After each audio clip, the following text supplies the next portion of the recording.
Too many people want to make a goddamn Souls-like, but the problem is, nearly all of them look exactly the same and are rarely any interesting. Look, I get it. You hopped on the train at Dark Souls, and now everything needs to be a bleak, medieval creepshow with horribly programmed enemies. And the ultimate boss is the janky controls and poorly crafted environment. This is coming from someone who enjoyed Demon Souls and beat Dark Souls 1 and Bloodborne, so I'm not bullying the genre. My problem with this is the same problem I have with the Genshin Impact looking clones we tend to get every year. And unless you played the Kingsfield games, I don't want to hear skill issue, because dying until you find a solution isn't hard.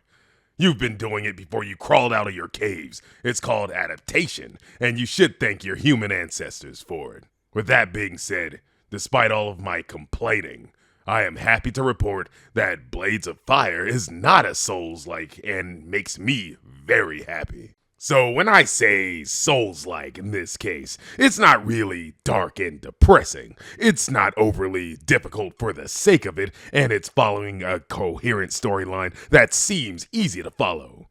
But it does borrow some typical aspects of Souls-like games. Some of them I don't exactly understand why they're here, but we'll get back to that in a bit. So you start off as the strapping Aaron, a man who loves chopping his wood in the middle of nowhere. Who doesn't? When suddenly he hears the cries of poor civilians, Atso and Abbott. There goes the weapon breaking.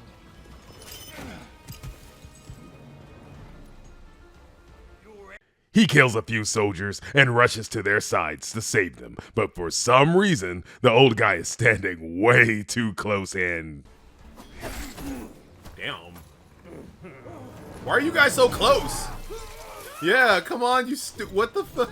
Dude, why were you so close to the fire?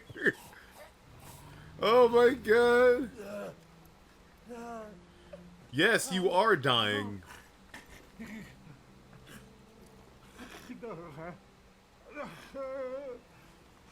God damn, this is kind of rough. Holy shit. Oh my god, come on, just die, please. Holy shit. You're making me uncomfortable. Like, I know you're the one bleeding from the neck, but I feel very uncomfortable. Yeah, that was brutal. Damn. Atso has a gift for us. Honestly, wasn't really paying attention because this...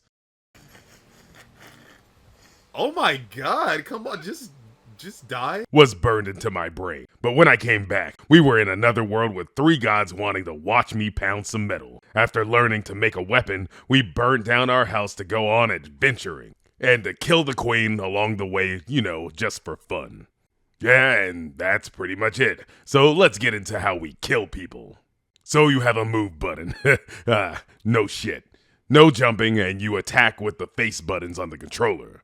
The top one targets the head, the left and right target each respectively, and the bottom button targets the body. If you hold any of these buttons, they will unleash a power attack that's different depending on the weapon, and all of this is controlled by a stamina system. This is important because some enemies are not only weak against certain weapons, but certain parts of the body can only be hit with whatever weapon you're using. So some enemies may have armor on the chest, so your sword may not do too well with body attacks. So attacking on the left and right sides may be the best option. Switch weapons, R2 and switch. Ah. Oh, that might be good news. I don't think this breaks. Maybe?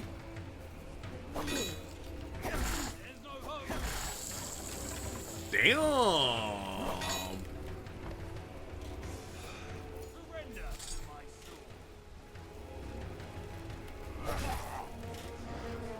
Ah, I see.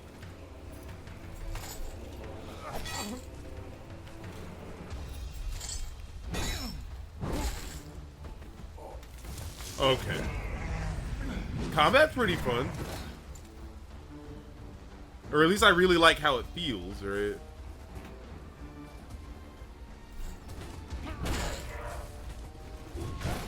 Oh, okay. They're fucking around with the camera.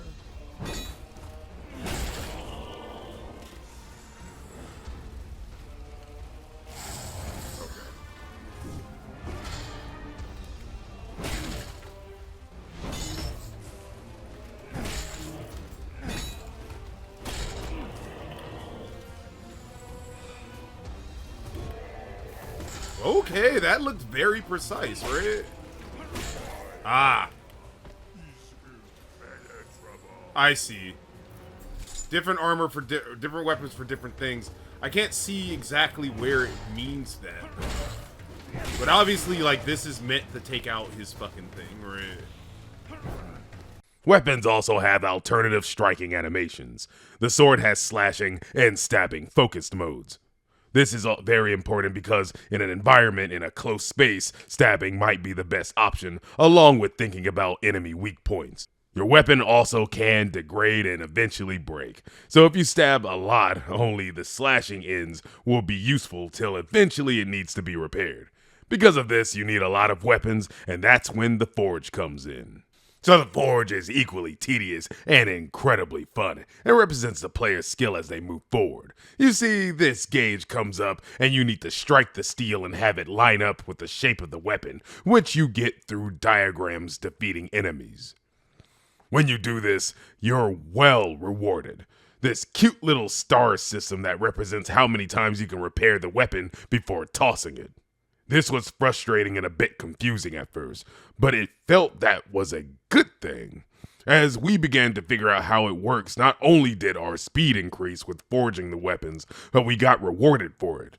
Then, thank you, devs. You don't need to redo this game once you've gotten it to a certain level. You can just reforge the weapon at your highest ranking you made it from before. Fantastic.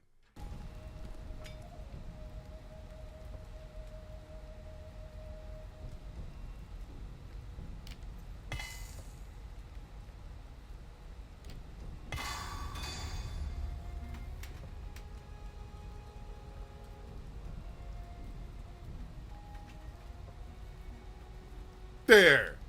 Get the fuck out of here. Alright, I like this. I actually like it a lot. And the best part is, I don't know if I try to make another sword, will they require me to redo it again? Because technically different sword, different shapes in certain spots, right? So I might have to do it again, but as far as I know, to make this one again, even using different steel types, I can just reforge it with a tier or 4. Right? And it doesn't cost anything to repair anything, just a star. I don't need extra materials or anything like that. So, Fighting enemies is pretty fun. Combat is fast but not overly pushing. You can block, parry, and dodge to the beautiful feeling of this amazing camera zooming effects, and gameplay slows to enhance every moment. Loving heavy attacks against enemies and the camera hits just the right spot, crushing an enemy's skull. The area we got to run around in also had some interesting enemy surprises as well, and a few things we couldn't explain. Like this ghost thing.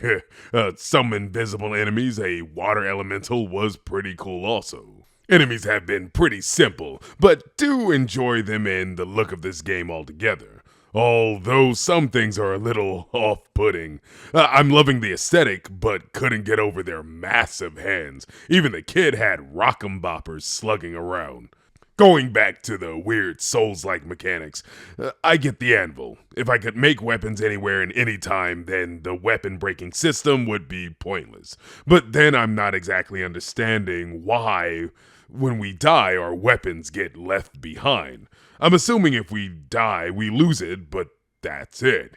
You don't lose materials. I mean, I could just make another sword.